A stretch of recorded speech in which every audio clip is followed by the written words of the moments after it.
Sulaiman, peace be upon him, was one of the very few prophets who was rich. He prayed to Allah for a kingdom that no one would have after him, and Allah granted him a glorious kingdom to rule. He also made the animals, birds, clouds, wind, and even the jinn subject to Sulaiman's command. Sulaiman, peace be upon him, was a great leader, and was just to both humans and animals. He was also granted the talent and ability of understanding the language of the birds and animals. During this time there lived an ant.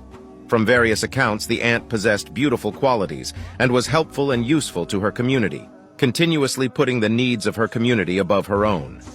One day, Sulaiman, peace be upon him, gathered his troops of jinn, humans, and birds.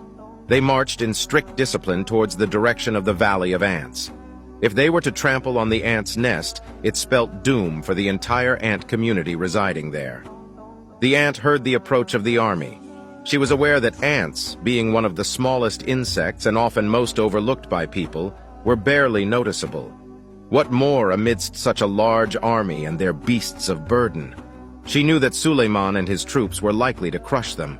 She urgently warned her community of the great danger and ordered them to take refuge in their dwellings.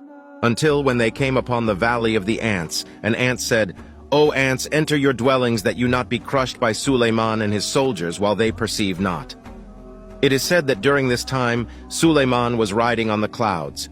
However, Allah made the tiny ant's plea audible to him, even with the distance between them and the noisy march of the army.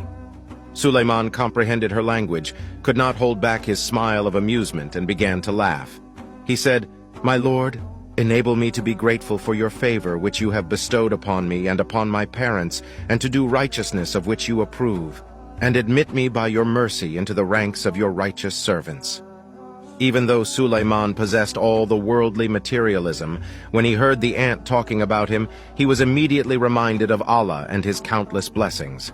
He acknowledged that it was a gift from Allah and showed gratitude immediately. He commanded the army to change its course, and the destruction of the ant colony was avoided. All this because of the plea of a single ant. See you in the next episode. Peace be upon you.